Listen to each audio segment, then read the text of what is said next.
Lorsque vous connectez dans Simple CRM, vous arrivez sur le bureau.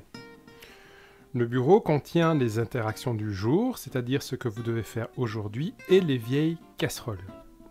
Qu'est-ce que c'est une vieille casserole? C'est une interaction commencée dans le passé qui n'est pas encore terminée.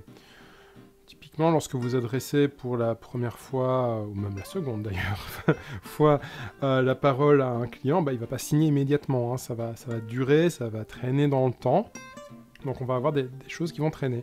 On peut voir donc aujourd'hui que j'ai deux choses à faire, hein, deux interactions du jour, et j'ai une vieille casserole. Alors comment est-ce que je vois que c'est une vieille casserole? Tout simplement, elle n'est pas en gras. Hein.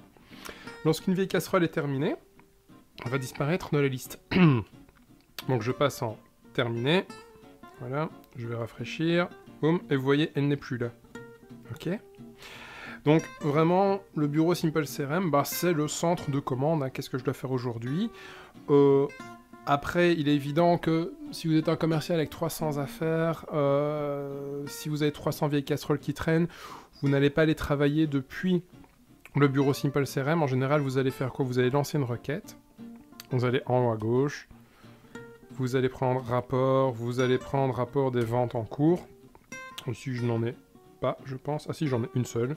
Et puis, voilà, vous allez relancer chacune de ces affaires au fur et à mesure. Je clique ici pour retourner dans le bureau. Alors, on va un petit peu explorer ce que l'on retrouve dans ce bureau. On retrouve d'abord un graphique qui analyse les types d'interactions.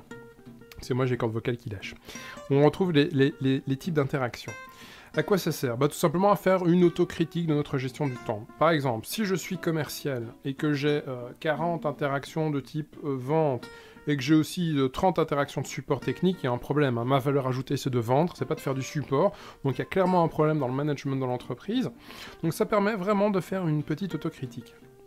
À droite, on voit la charge de travail, et on voit que c'est réparti en charge terminée, ouverte ou en cours. Alors, petit truc, hein, mémo technique.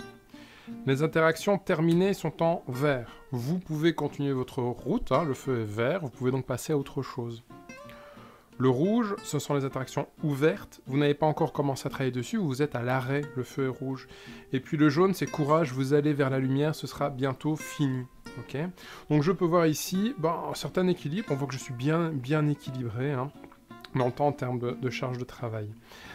Lorsque vous voulez modifier une interaction, par exemple, le client m'appelle, il me dit que c'est pas mal, il est intéressé, hein. Je vais mettre rendez-vous positif par exemple, et puis je vais mettre, s'il est intéressé, imaginons qu'il m'a demandé un bon de commande, je le passe en bon de commande. Et puis, je sais pas, on pourrait dire que, je vais le passer aussi en cours du coup, voilà. Donc vous voyez, je suis pas obligé de rentrer à chaque fois dans les interactions pour les éditer, je peux directement cliquer et modifier les choses, qui me permet de gagner là aussi un petit peu du temps. On voit lorsqu'une personne est citée qu'il y a 3 boutons. Premier bouton, je clique et je vais voir tous les emails échangés avec cette personne. On y reviendra par la suite au niveau des explications pour la synchronisation des emails. Si je clique là-dessus, je vais voir les statistiques des newsletters, donc toutes les newsletters que je lui ai envoyées, lesquelles il a ouvertes, lesquelles il a lues. C'est hyper pratique. Imaginons, je dois appeler Paul Martin. Avant de l'appeler, je regarde les newsletters. Je vois que quand je fais des newsletters qui lui parlent du produit A, il ne les lit jamais. Mais quand ce sont des newsletters consacrés au produit B, il les lit, en plus il clique sur les liens. Donc je sais que là, l'appel téléphonique que je dois faire, je dois directement lui parler du produit B. Vous avez statistiquement 27 secondes pour que la personne se décide à vous écouter ou pas.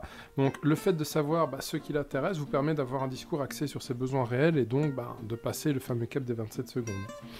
Ici, je vais retrouver les petites coordonnées de personnes de contact. Je clique, ça ouvre mon client email, je peux lancer un appel téléphonique, envoyer un SMS. On retrouve différents petits boutons pour ajouter directement une interaction.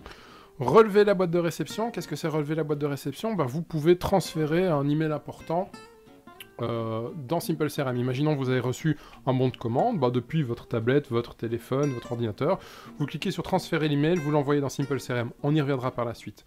Aujourd'hui, c'est si jamais vous avez fait des tris, eh bien vous pouvez tout simplement modifier ces fameux tris.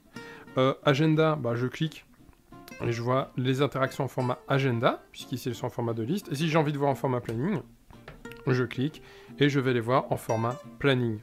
Donc, on a la vue en forme de liste, d'agenda et de planning, ce qui est assez sympa.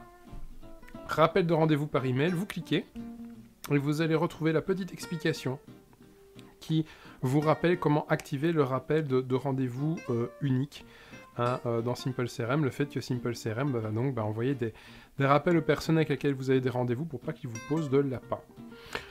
Au niveau du bureau, donc on a ici le petit menu, intrapage. Si je clique, je vais voir les derniers contacts que j'ai ajoutés. Si je clique là, je retombe sur les interactions. Si je clique au-dessus, j'arrive au-dessus. Bon, c'est pas hyper parlant là le petit menu dans ce cas-ci, mais imaginez si vous avez 40 interactions, le fait de pouvoir directement cliquer sur contact et d'arriver sur les contacts, ça vous permet de naviguer très rapidement dans la page. C'est donc un petit raccourci pratique. Voilà, la fin de l'exploration du bureau est donc terminée. Je vous souhaite un excellent travail.